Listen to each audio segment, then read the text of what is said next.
One morning, down the path along the lake, a tender-hearted woman saw a poor, half-frozen snake. His pretty colored skin had been all frosted with the dew. "Oh, well," she cried, "I'll take you in, and I'll take care of you." "Take me in, O tender woman. Take me in, for heaven's sake. Take me in, O tender woman," sighed the vicious snake. She wrapped him up all cozy in a curvature of silk, and then laid him by the fireside with some honey and some milk. Now she hurried home from work that night. As soon as she arrived, she found that pretty snake she'd taken in and revived. "Take me in, O tender woman. Take me in, for heaven's sake. Take me in, O tender woman," sighed the vicious snake. Now she clutched him to her bosom. "You're so beautiful," she cried. "But if I hadn't brought you in, by now you would have died." She stroked his pretty skin, and then she kissed him and held him tight. But instead of saying thank you, that snake gave her a vicious bite. "Take me in, O tender woman. Take me in, for heaven's sake. Take me in, O tender woman," sighed the vicious snake. "I saved you," cried the woman, "and you bit me. Heavens, why? You know your bite is poisonous, and now I'm going to die." "Oh, shut up, silly woman," said the reptile with a grin. "You knew damn well I was a snake before you took me in."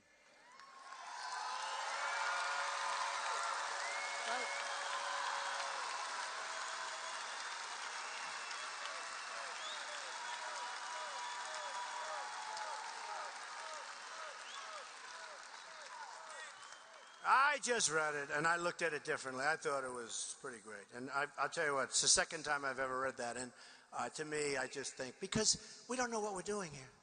We're going to get bit. We're going to get bit. You know, if 2% are ISIS, it's big trouble. You saw what? Two young, married, radicalized people. And we have a president that won't even use the term, right? They won't even use the term. Radical Islamic terrorism will not use the term, refuses to say it. And until you say it, and until you know you have a problem, you can't solve problems unless you know you have a problem.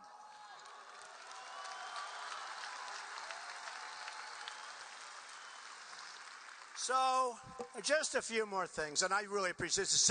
It's overwhelming. It's amazing. It's amazing. And the press won't report it. Press won't report it. They'll say, Donald Trump made a speech tonight. Wonderful speech, wonderful. Yeah, they won't say how many people are here. They won't say we had to send away 5,000 people. They don't do it. They don't do it. The worst are the camera guys, because they don't show it. They don't. Actually, the people that are the great, they don't think they have as good a seat, but they're the ones that are going to be stars because they're on every station tonight, right?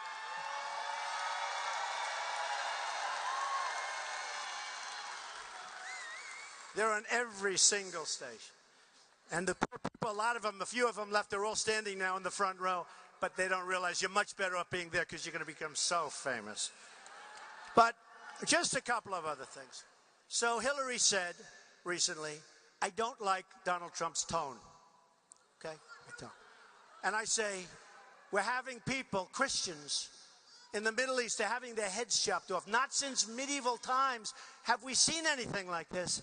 And she's worried about my tone. My tone. Okay? We need a tough tone. Do you think General Douglas MacArthur, General George Patton, we've had the greatest generals in the world, but MacArthur and Patton was so tough, you couldn't talk to him. He was foul-mouthed. He had a lot of problems. He was great. His people loved him. They'd die for him. They'd go wherever he wanted to go. And he used to stand up there with them. That's what we need. And we have people like that. But they're not politically correct, and they're probably not being true. We have people like that coming out of West Point, coming out of Annapolis, coming out of the Air Force Academy. I know these people. We have great people. We don't use them. We have generals. Think of this. They're always on television. I don't want my generals on television. I don't want my generals on television. They're saying to one of the generals, he just left, nice guy, I'm not going to mention his name, very nice guy. How are we doing with ISIS? He's going, oh, they're very tough. Oh, they're very... Can you imagine George Patton saying they're tough? First of all, George Patton wouldn't waste his time talking to somebody. And if he was on television, he'd give the opposite answer, okay? And the other thing is, we have to be unpredictable. I said, kill the oil. And I've been saying this how many years? 3, 4 years. We got to stop the oil. And I said, kill it and take it. I said, take it and give some of the money to the wounded warriors, to the vets and the families that have lost incredible people.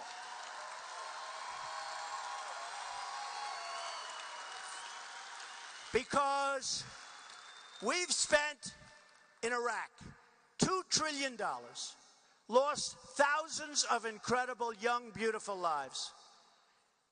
Wounded warriors who we all love, more guts than all of us. Wounded warriors all over the place. Incredible people. And we have nothing. We have nothing. And right now, as sure as you're standing here, Iran has taken over Iraq. They've already got control of it. For years they'd fight. For years, for centuries, they'd go, whoa, whoa, whoa, whoa, back, forth. They were the same militarily. Once we decimated Iraq, Iran just sat back and licked their chops. But we had a chance in 2009, Hillary Clinton, if they did something, you know, when they were having the big riots in Iran, that was the chance. And instead of helping out a little bit, just by giving some words of encouragement, we ended those riots. And I've never understood that one. But now, on top of that, we make this deal. There's something going on. There's something really going on. But in 2009, we could have done some incredible things, and we didn't do it. So now Iran is taking over everything. And they've done it with our money. We decimated Iraq. They've done it with our money. So I just want to tell you, and just in finishing, I've said so many different things, whether it's oil, whether we're writing about Osama bin Laden in the book before he knocked down the World Trade Center. So many signals, so many things. We don't win anymore. We're going to start winning. We're going to win with health care.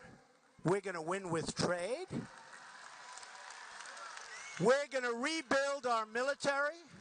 It's going to be bigger and better and stronger than ever before. And we're going to take care of our vets, our greatest people.